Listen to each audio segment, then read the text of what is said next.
In this week's episode of the First Moves podcast, we're talking to Rong Wang, CEO and co-founder of EGGXPERT. We'll be discussing her journey from being a PhD student to a researcher to now being the CEO of EGGXPERT, where they upcycle eggshell waste into different materials with a lot of use cases. If you'd like to listen how a small team is taking on such a big challenge and such a big industry, this episode is for you, so please give it a listen. Thank you. Rong, welcome to the show. Could you please introduce yourself and give us a bit of an overview of your career so far? Sure. Thank you for inviting me. My name is Rong Wang. A lot of Dutch people call me Rong Wang, but I want to prove that I'm the right one. So my career journey, and mainly actually I work in the universities. So before I came to Netherlands, I first worked in a company of injection molding, and a Swiss company. And then I worked there only for like about a year. And then there's a phone call came and say, hey, there's a potential opportunity in Netherlands for a PhD research. Do you want to go? Took me like a night that I thought like, okay, that might be the only chance I can go really to abroad. So actually I took the opportunity and then I came to Netherlands. So my first job at Twente University as a researcher. And then after my graduation, after I finished the PhD, I moved to Master University as a kind of a second researcher. Then I work a lot on the biomaterials for tissue regeneration, where I realized I do a lot of research. However, how should I serve the patients that's lying in actually the hospital? So that the moment I realized, hey, what's happening in the world? So that's also the moment I want to, it's kind of inspire me to think of this entrepreneurship. What can we do as a researcher to serve the society? So I decided to, look at this angle. And there's some conflict of interest in my research and my interest to go to startup or innovation venture. And then I actually quit my job to start my own startup company. Yeah, very cool. So that's my career. Very cool. And your company is called EGGXPERT? That's true. EGGXPERT, the Yes. expert of eggshells. Yes. Could you maybe introduce how you came to the idea of EGGXPERT, also what it does, just to kind of give the listeners a bit of an overview as to what your company entails? Yeah. So actually, it's not my idea to really start EGGXPERT, actually. I had a co-founder. She's actually master student of Master University, and she has this opportunity to join this lesson called entrepreneurship in the Broadland Camelot campus. And actually, the teacher, let's say the tutor, recognized the very nice idea of her kind of assignment. So that's actually the starting point of the EGGXPERT.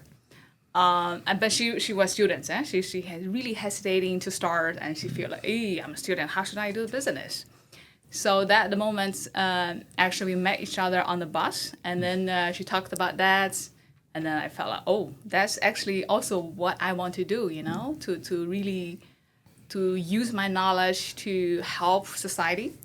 So that's actually the joint moment that I co-found company with my co-founder.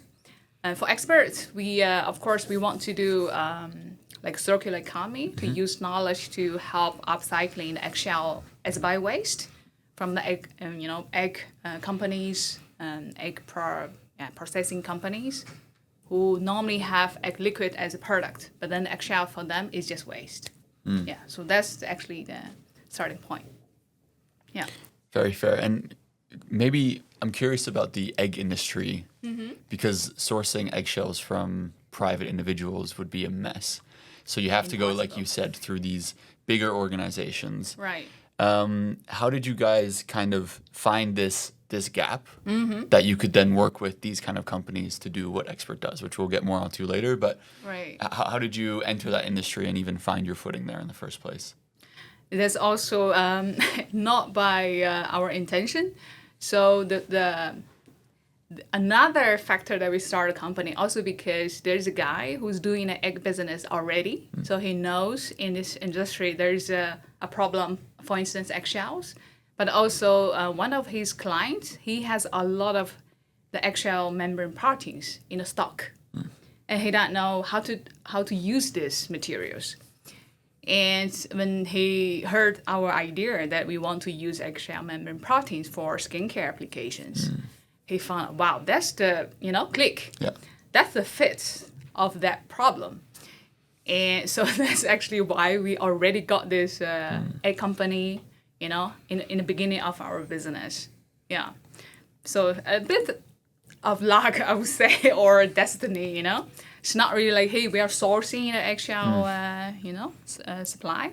But actually, there's a company, they're looking for solutions. Yeah, so that's the click. So for these eggshells then, because they're a waste of these companies then where you get them from, do you have to pay for them? Or is it just like because it's already waste for these companies, they kind of just give them to you? So it depends which type of companies. So for the bigger egg breaker companies, they actually have installed certain treatment process, which they preheat or sterilize eggshells, and then they sell to feed industry. So these type of eggshells is a kind of high quality, and which you have to pay actually. Not that high value, but still you have to pay. However, there's also medium or small size of egg companies. So they have not that significant amount. However, for them, they don't want to invest in this pre-treatment, and then they have to actually pay the municipality to take away this waste. So for them, it's a loss. So it depends what type of companies are supplying these eggshells. Yeah, so the small ones, they really want to get rid of it, kind of. So they're like, take it, please. Yeah. But also because they don't have standard treatment, so means the quality of eggshells is also not really stable. So in this sense, we have to be careful, when we're sourcing from the small companies. But I think in the future, we will be able to do that. And so we know that you work with eggshells. Now we kind of know where you get them. What do you actually do with them? So you're working with the membrane proteins, as you mentioned. Yeah.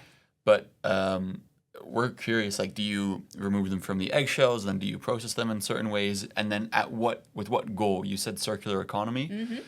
And you said skincare products, but what kind of applications can we see with kind of reprocessing and upcycling this waste? Right, yeah. So as I said, that normal eggshells from this egg company, they directly serve feed industry. So let's consider this as a standard, like treatment of eggshells. So we want to do upcycling, so means added value from us. Yeah. So what we do is we use the sourcing of the eggshells, and then we separate the membrane proteins from the eggshells. Then we have two pure kind of raw materials. So for the proteins, we have also two type of lines. One is just the raw egg membrane proteins, which we can use for actually healthy supplements, ingredients. So for instance, you can use for cartilage, pain relief. This is more like food supplements. Or you can do another process, which you hydrolyze the membrane proteins, make them soluble in water, which you can use for skincare applications. So that's from the proteins perspective. However, from the eggshells perspective, the eggshells actually contains calcium carbonate, which is the most used mineral in all industries. So of course, you can also replace the mining sourced calcium carbonate. So for instance, now we have researched in as a plastic fillers. So we call this biofillers because it's coming from bio-based materials. And also we use for, like flooring. You can also add mineral in the flooring, like PVC flooring. Also, we have research on the sunscreen, the microplastic replacement or the, UV blocking reagent. Yeah. So these are actually a lot of applications. We are still on the development. I can say there are many applications for these two streams. Yeah. So when you try to do this bio filler stuff, is it just grinding up the eggshells, or do you add other stuff to it to end up getting the final product? So in this case, we separate the proteins from the eggshells. So we have the pure eggshells, and then we do the grinding indeed to different particle size, which you use for different, like purposes. Some application you need very fine particle size, but some they just need like, okay, a little bit bigger is okay.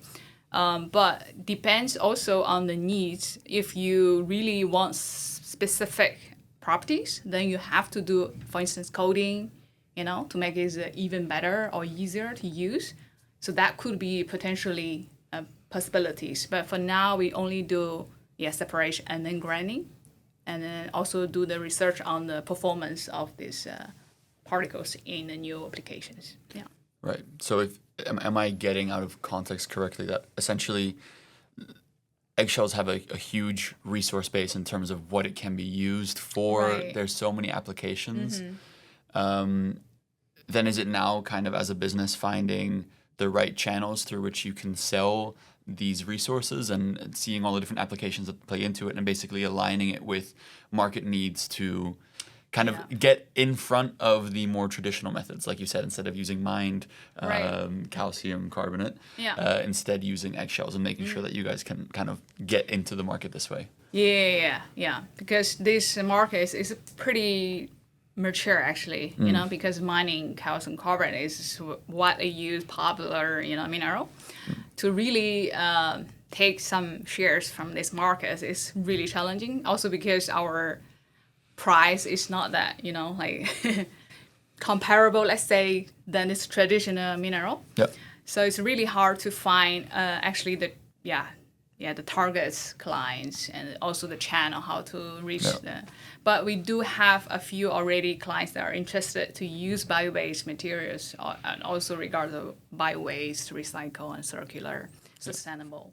So I do see the trend from the society. Actually, they prefer to use this waste stream instead of doing the mining. Yeah. Right? Yeah. Yeah.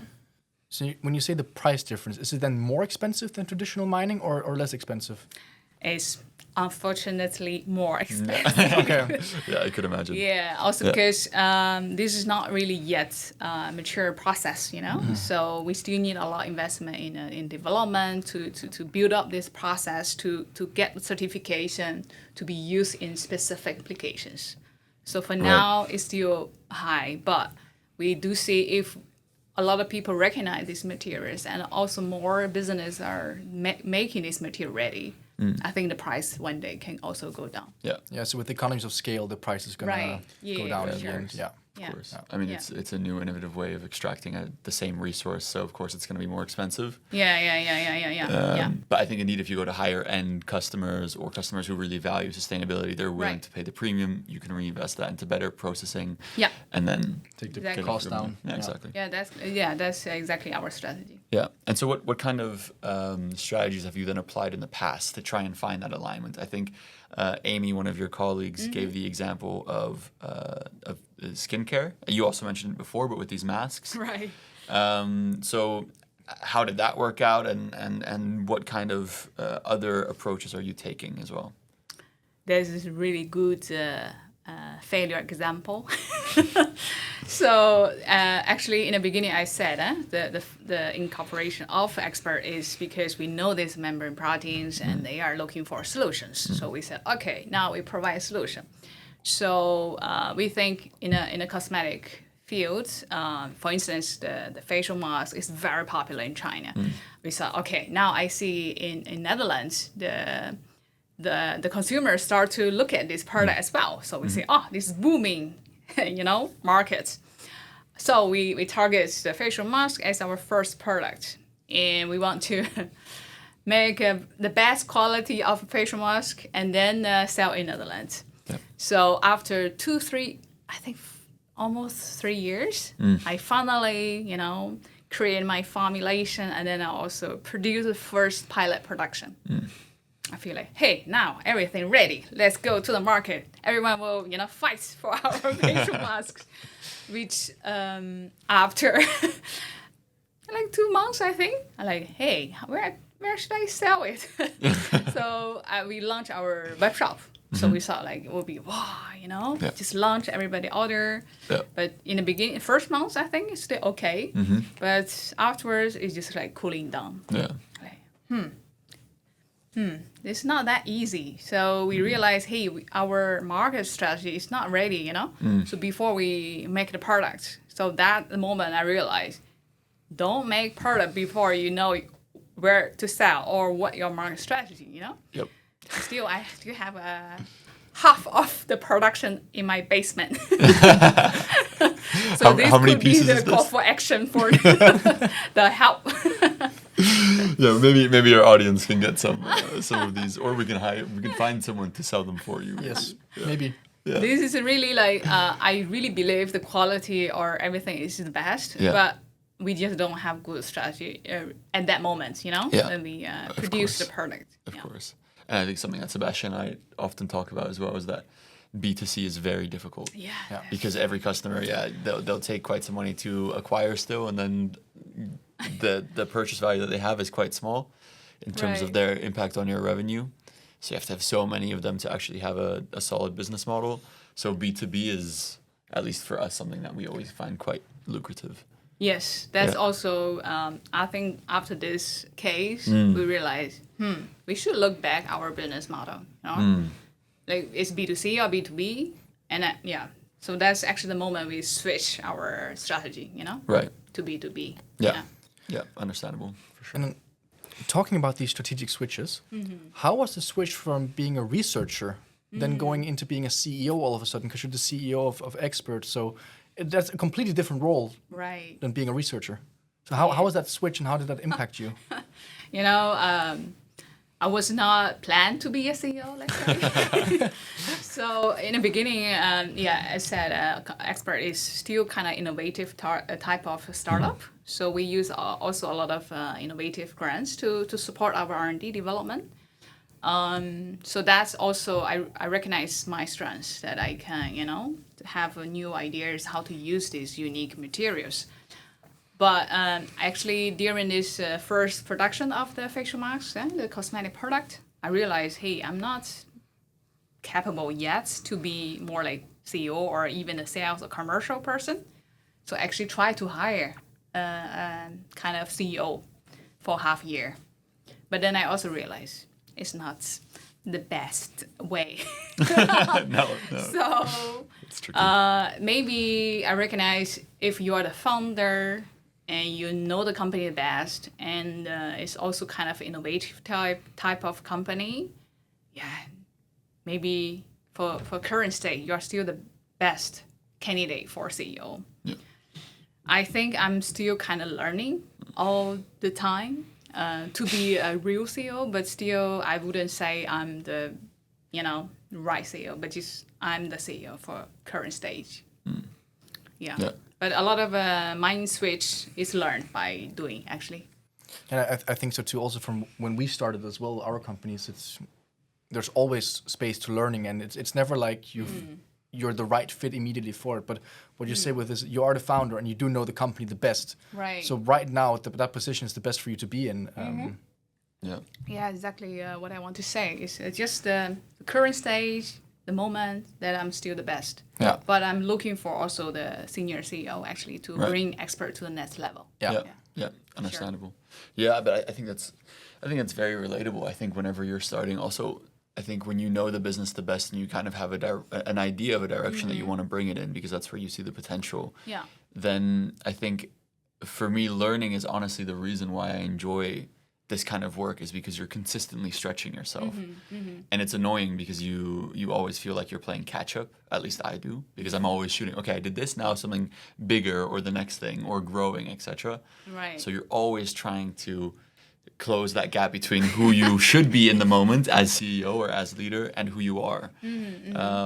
So I can relate to that feeling, but indeed, in the moment, you're probably still the best person. And I mean, I think maybe you'll learn and grow to the point where you will still be the best person. Who knows? We'll see. Yes. Yeah.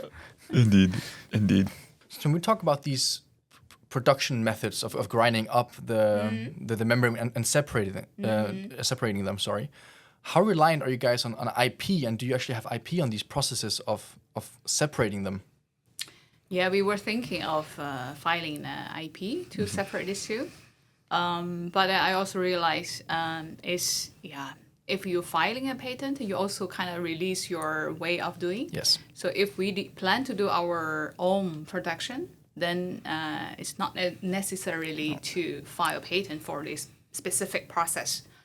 So that's also why for now we did not really file a patent, but we do want to do our first pilot production in-house. That also recently we got this grant that we can support this action. So that's why. But we do want to file patents regardless of applications. So for instance, we use this biofiller in plastics, in different plastics, formulation-wise, and also the properties. So these are the future kind of patents we're going to file. Right. It's actually a quite smart strategy. That's something that not a lot of people actually think about when they're going for it. They just want to have the patent immediately. Yeah. But if you actually do it in-house, there's no one who sees the process.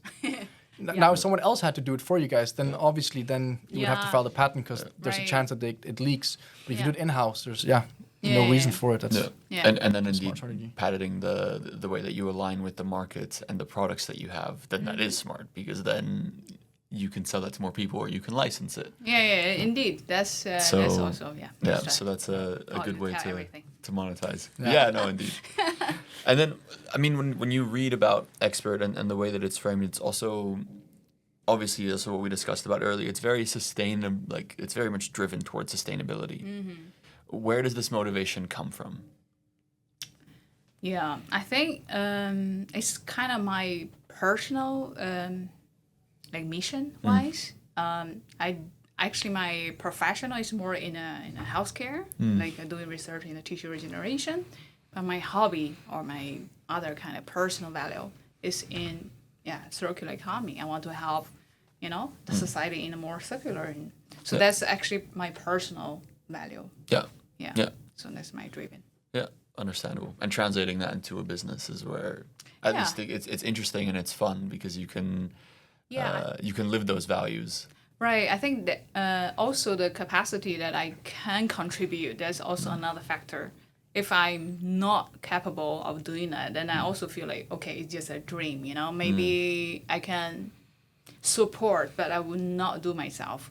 But since I have this also capacity and also there's everything like, in Chinese, we have this saying like, everything is come together, So then you have the best momentum that you want to start or you want to do it. Yes, I think that moment, I have that momentum. So we discussed the production processes of separating all of these membranes from the eggshells. How big of a role does technology and technological advancements play for you guys to become more sustainable or grow the company sustainably? The technology level. There's a different way of separating, of course. There are also not only us playing in this field. There are also different players in different countries, in US, in Spain, France. And then we do see a different way, like technology-wise, of separating. So I think the aim is the same. So we all want to, upcycling in a way that we can maximum the protein value, but also eggshells. I can say it's just different level of technology, but the goal is the same. Everyone wants to be the most efficient one in doing so. Yeah, of course, everybody want to. They all claim, hey, we have the best separation technology that can separate. Sustainability. I think I get your question regards of maybe energy saving or more efficient in the way of separating. So. No, we did not really look at from that angle. We only look at if we can effectively separate these two, which we can get also approval regards of quality certification. Energy analysis not yet done because we still are planning to build this pilot production. Still the pre-stages of that big pilot testing. We still have to do the engineering and then the process optimization. And then after that, I think I can deliver a better overview. And how are you guys sustaining yourself right now? Is it just on grants? Or have you gotten investments already? Or are you already doing some small-scale sales, like with the face masks? We have kind of a few resources, mainly from actually innovative grants, subsidies, and a local governmental support from Leo, for instance. And then we have small sales very small. Also because it's hard to reach large clients. And also we just started this year actually for the real sale. Okay. The facial mask is really not for the revenue. It was for the lesson. Yes, exactly. For lesson. Yeah. And also for investment, we are raising also the seed fund for together with the pilot production. So that's the coming focus as well. Yeah. And how are you guys wanting to raise this? Are you talking to angel investors, or are you talking to parties like the Leof, or how are you guys trying this? Yeah. We have, for instance, this innovative subsidy that can cover a certain percentage, and then we also ask Leof if they like to cover another, part of it. Yeah. And then we also need a VCs actually to cover the remaining part of the funding. Yeah. I think now we have 75, let's say, kind of secured, but then we still need actually VC venture capital to really step in on board. Yeah. And is that your main responsibility within EGGXPERT right now to get that? Yeah. Yes, I feel like I'm now the funding raiser person rather than CEOs. Yes. Yeah. Because we don't really have too many business oriented people on board, so I have to do also this part of work. Yeah. But that's also what they say in the beginning in a startup, that the CEO's job is solely to get funding. It's it's the only thing you do. And essentially almost everything else. Yes. A lot of the time. Yes. Yes. Yeah. I do a lot of R&D, so I create a lot of applications. So that's also my strength. I can easily, resonate. Oh, we can use eggshells to replace this part in this product. And on top of that, raising money is another major job for me. Nice. And how do you feel about wearing those different hats? Because I always use the hat analogy, that you're the CEO, so you take on the funding hat and you take it off, and then comes the R&D hat, and then comes to talking to the personnel hat. I always have a lot of hats, so I don't have time to take off. I think it's okay. Yes, maybe my personality. I'm good at talking to people, right? Just have a good conversations. So I can also share, hey, what are my mission or my motivation to do this?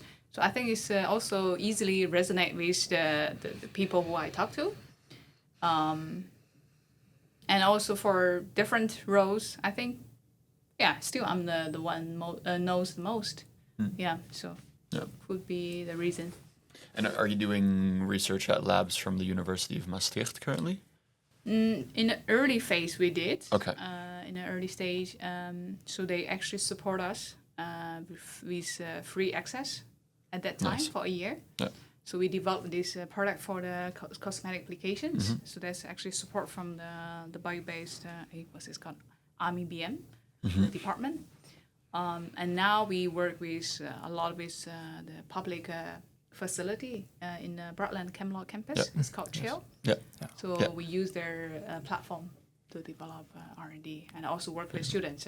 Yeah. How much time is currently going into the lab, and how much of your personal time are you spending there? For me. Actually, for now, I mainly use supervision role instead of doing experiment myself. Yeah. Also because it's not really our lab, so I don't really have access to do things. But I think in the coming time, we will also set up our own lab, which actually I still like doing, the practical, try and test myself. Yep. So I think in the future, I will also devote 20% of my time, I think. Yeah. Another hat. Yeah. Yeah. Nice. And we had Anirudh, another guest who was also at the Chill Labs with Astrarium, the ones using genetically modified bacteria to desalinate water. Okay. I think he was in the same labs as well, also at the Camelot campus. They're in the biological labs. Yes, we are in more materials lab. Yes, right. Okay. Yeah. But I do know them well. Yeah, we visited, and it was very cool to see you also visited. As two business students. Yeah, it's a very cool location. Is very interesting. The Camelot campus is beautiful. Yeah. We actually spin out kind of from there because we joined this incubator program, and then they are from the Broadland Camelot campus. Right. Yeah. I mean, so far, I think something that also popped up when we were looking at EGGXPERT and something that's coming up in the conversation is the very nice like constellation of partners that Expert has. So you have the LEOF, you have the Interreg with not only Flanders, Netherlands, but also the Maas-Rhine region. You're being funded by the European Union. You have the Brightlands connection, the Mid-Zuid connection, the Zuid Applied University connection, the Maastricht University connection, and the Circular Rubber platform as well. So just a huge list of very interesting partners. Oh, I think it's not that many. No, not enough yet. Incorporated in the year of 2017. Right, so it's 7 years. End of the year. Yeah. And of course, in the beginning, we don't have any access. We just have this idea. Okay, let's use the proteins for cosmetics. That's really just idea. We don't have any lab or validation to realize, you know. Yeah. And then that took us kind of 2-3 years to realize the first product. Yeah. And then slowly, we also work like a bit part-time. Right. So then the development a little bit slow. Yeah. I think from last year to this year, and then is a bit rapid. Yeah. Rapidly. I was curious then in like what capacity these partners have supported Expert to where it is today, and maybe the role they play in doing that. Right. Yeah. I think the most really I appreciate is LEOF. So also because in the first year, I think, so we only have this idea, and then they start already to support us with this proof of principle subsidy, which really helped us a lot to kick off, you know. And then slowly we get actually more subsidy from them, and also the business developer from LEOF, and they also introduce us to different network, you know, different experts, which helped us a lot, really. And slowly they also say, hey, Interreg, you know, different programs. So mainly, I think a lot of these partners was introduced by LEOF. Yeah, so I really I like to promote to, you know, all the audience, if you want to do entrepreneurship, try to get help from LEOF. Yeah, of course, other platforms we also can reach via certain events, go out and then join these events. Yep. So it's also a good opportunity to connect with them. Right. Yeah. I think that's fair, and I think you indeed just need a few people who are really in your corner, right? And then you can go from there because they'll connect you to the next people. And then you can really build. But was it also then primarily with these list of partners that it was like financial or resource based backing that you got from them, or were there also other forms of support that you got from them? I think not only financials from these guys. Of course, financial is very important. That's also important role to let us survive till now. But also other support regards of potential clients, potential applications. So that also part of the support. I feel like quite important. Yeah. And then, do you have any recommendations? Because for us, this is a very impressive list. You said it's not big enough, but for us, this is an impressive list. Oh yeah. Do you have any recommendations for fellow entrepreneurs who want to build up these kinds of partnerships? Yeah, join the events. I feel like in Netherlands there's so many events organized. Although the country is is compact. But still they organize so many events. For me, I just like to go and join and meet people and get know each other, and also get your kind of same-minded people on board. I think I also recently worked with a few senior people. They already have their kind of network, which they also bring to us. So it's really networking. Always the key. And I think that's also one of those really important roles as a CEO is being able to go out there and say, hey, here we are, this is our company, can you guys help us? And just going into the conversations and not being scared of getting that conversation with people. As a entrepreneur or CEO, you are not scared. No. You have to do it. Maybe you are, but you should act in despite of the fear anyway. Yes, at least act for not scared. Yes, yes. But I remember another thing I also now realize is quite important. So I joined this business club that's also organized via this Broadland Camelot campus, or the campuses from the Limburg region.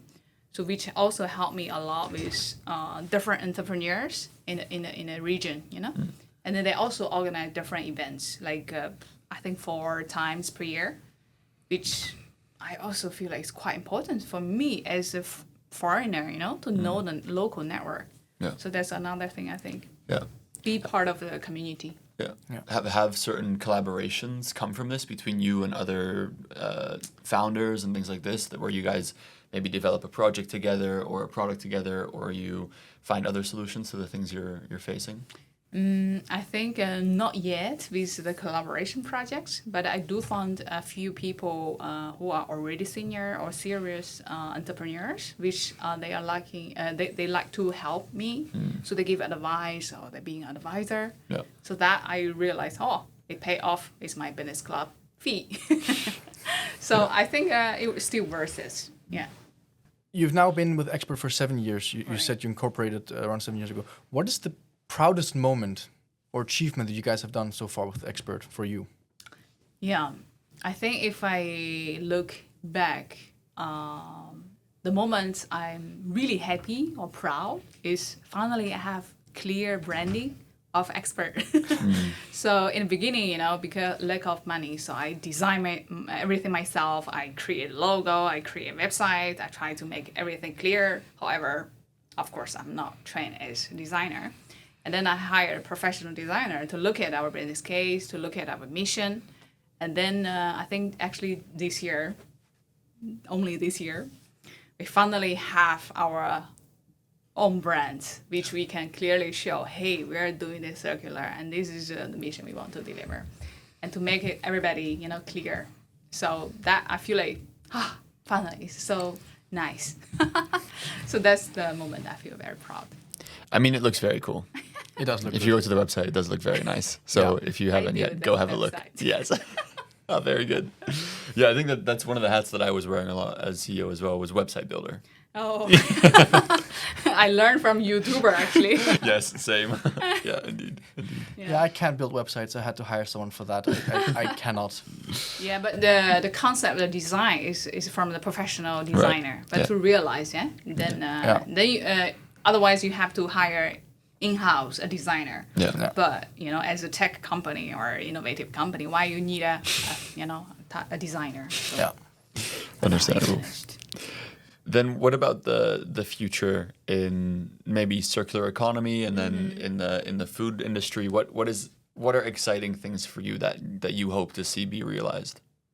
I think, especially in Netherlands or in Europe, I do see like the trend in bio-based materials, use more circular, you know, materials. Yeah. So which I think we are still in a right track. Yeah.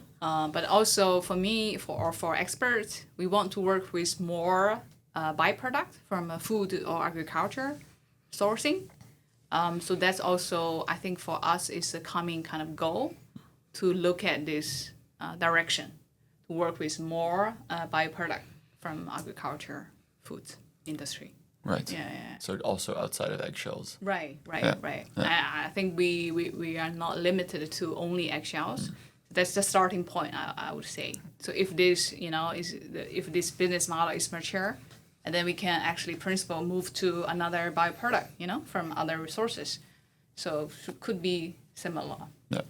It's also a great excuse to get back into the lab for yourself. Yes. Right. To explore those things. Must be fun as well to do that then. We already talked to one of the winemaker, so which they also have a lot of byproduct from the wine, like the fruit. And then we also think of how to, you know, collaborate, how to generate a new product which fits, you know, in certain applications. Very cool. Yeah. Very cool. So keeping that in mind, what is then next for you and Expert in the next coming years? Sales. Yes. I mean, after, you know, 7-8 years, to be more sustainable from business perspective, you do need a cash in revenue to support yourself. You can't just get all the subsidies all the time. So now we develop a kind of mature business model that we supply, you know, the pure eggshell, pure proteins to different industry. And then I think for now we want to promote the sales, to really realize the business. So I would say for the coming time, that's the main task. And also, of course, innovation is also our core. So we will still look at applications, for instance, in new fields, in a tile, in a clay field, and stone paper, in the paper industry. So these are all still new applications we're gonna realize in the coming year. Yeah. Then is there anything that you maybe think that either Sebastian and I or our listeners could help Expert with? Maybe face masks? That's for sure. Yeah, actually, I'm thinking of from different angle. For instance, if there are egg breaking owners or egg industry owners who are listening, I would call for action to think of working together with Expert. Not only because we can save their eggshells with high value, but also to support impact-driven, mission-driven, or circular-driven startups. So I talked to different egg companies, and they were only looking at their own value, like, you do something for my eggshells? Okay. How much I can get, they really already think of how, much they can get from our kind of innovations. Yeah. But we as a company, we don't have other revenue. We only work with eggshells. We need to also sustain ourselves first, So don't already look at the profit for your own, Look at also the whole value chain, or other parties. So that's for the audience if there are egg industry owners. And for, I think, investors also. A lot of investors said, you don't have sales. Then they are... Of course, we are risky if we don't have sales. But to crack this industry, to really ask them to switch from their traditional cheap materials to a high-cost new materials, which might change their process, is a big change. So for them, it's hard to accept, like, hey, next day, they order. So it's also a bit difficult to really sell a product in a short time. So for investors who really look at, like, hey, you need to bring the sales to be able for them to invest. That's also a bit challenging, I think, for now. Yeah. And regards of clients, I think, if there are any party who are interested in this sustainable type of mineral, like calcium carbonate, think of also, in the early phase, you need to give a bit more, in this paying a bit more on these resources, because it's still new. I mean, eggshell is not new materials, but to use in the industry, I mean, we deliver our efforts. I want them also to appreciate these efforts, to deliver a little bit more, price for us to keep doing this. Otherwise, we cannot survive. Different parties, I would say, to support us. Yeah. And I think the main thing is that if we want to make a change to a world that can actually be sustained, where people and planet can live in harmony, it's going to come at a little bit of a cost in the short term. Yeah. And to make it more efficient. But once we have that, they're the only models that actually can survive in the long run. Yeah. So it's necessary. Mm-hmm. And if you have the money and you are a higher end producer of something else that would use these materials, why the hell not? Right. Yeah.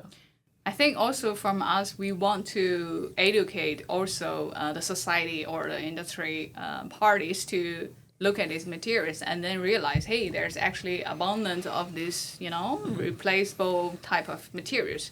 And then to let other people who want to do business to also take along. Then at that moment, everybody's looking at the eggshells. Then actually for me, I don't really mind that I go to the next byproduct that do something new. So my personal kind of vision is I more educate this, the society, the business, and then do more things in the future. Yeah. Yeah. I think leverage awareness. Right. Yeah, the awareness, I think. Yeah. Well, we have a closing tradition on this podcast. And we asked you to bring an object that is of personal and significance. So what did you bring for us? Could you maybe tell the story behind it? I bring a different pills. Yeah. The story is actually came from my mom. She's not educated as a farmer. So she has some pain with her joints, and then she always felt like, oh, so annoying, and she want to solve these problems.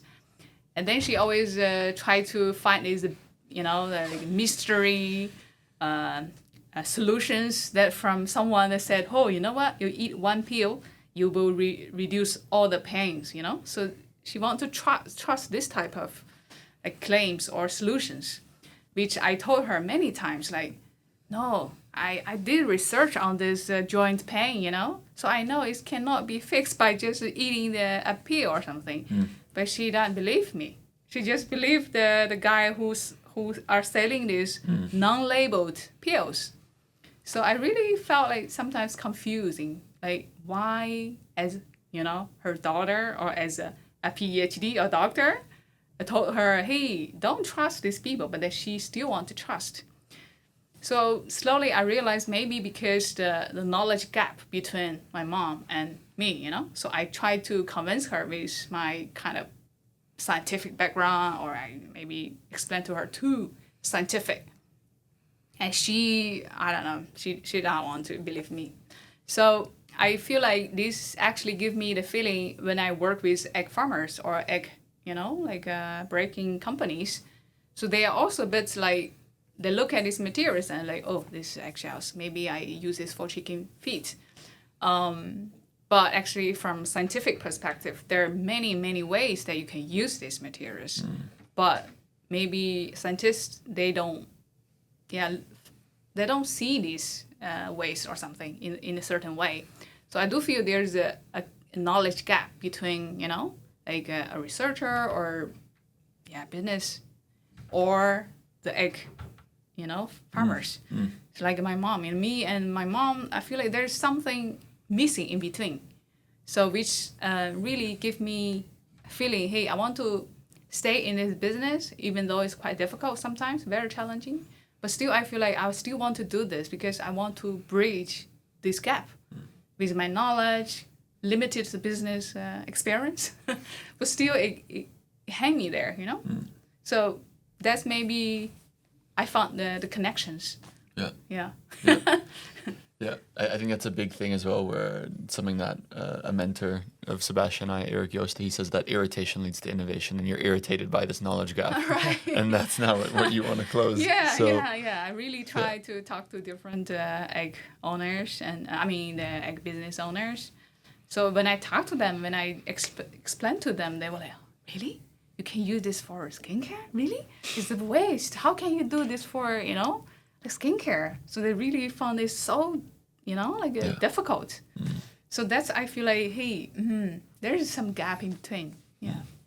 Yeah.